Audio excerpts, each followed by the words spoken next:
Bom dia. Então, a carta nós entregaremos, protocolaremos no Poder Executivo.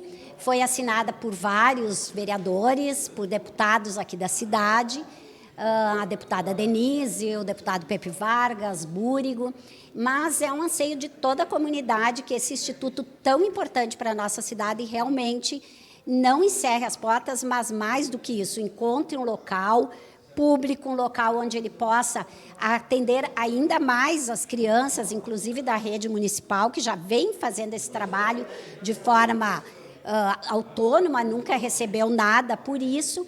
Um instituto que é reconhecido não só na cidade, mas no país e em vários países do mundo.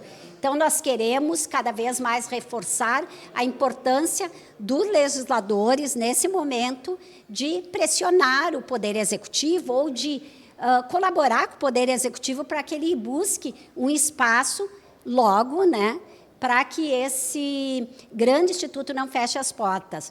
Eles já estão fazendo a mudança, porque o prazo esgota agora no final de novembro, então urge a necessidade de encontrar um espaço adequado para o Instituto Quindim, e nós queremos mobilizar muito mais do que só os legisladores e o executivo, mas a sociedade como um todo na busca da permanência desse instituto tão importante para nós. Também ainda na área da educação, vereadora, teve um seminário importante aqui no Legislativo Caxiense, que foi a questão da Universidade Federal do Rio Grande do Sul, o campus para a Serra Gaúcha, depois a Universidade da Serra Gaúcha, na última semana, inclusive com a reitora da URGS presente, ouvindo a comunidade, ouvindo os estudantes, uma grande participação popular para essa realização já ocorrer a partir de 2025.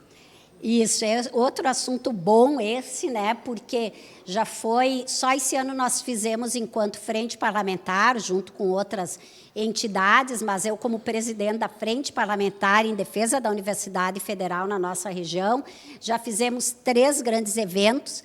Este tinha o objetivo principal de ouvir realmente a comunidade. Eu sempre coloco que não tem idade para entrar e para ingressar num curso superior, mas a gente sabe que o público prioritário, ou o público que mais busca a universidade, são os estudantes que estão saindo do ensino médio. Então, este era o público que foi ouvido pela reitora. A reitora trouxe uma equipe de professoras e de professores da URGS especializada na implantação de campus nas diversas cidades.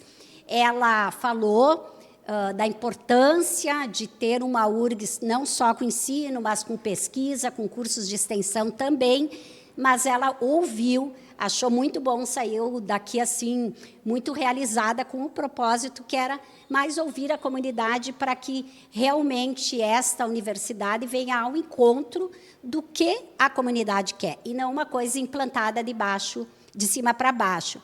E nós, enquanto frente parlamentar, essa frente se esgota agora no fim dessa legislatura, mas eu quero, imediatamente, assim que começar o próximo ano, fazer novamente a frente, porque nós temos muito ainda por lutar. A ideia não é que fique um campus com alguns cursos aqui em Caxias, mas que ela se espalhe para a região e talvez, posteriormente, a gente tenha a Universidade Federal da região nordeste do estado. Vereadora, obrigado pela sua participação, um bom trabalho. Obrigada, um bom dia para todo mundo. Obrigado.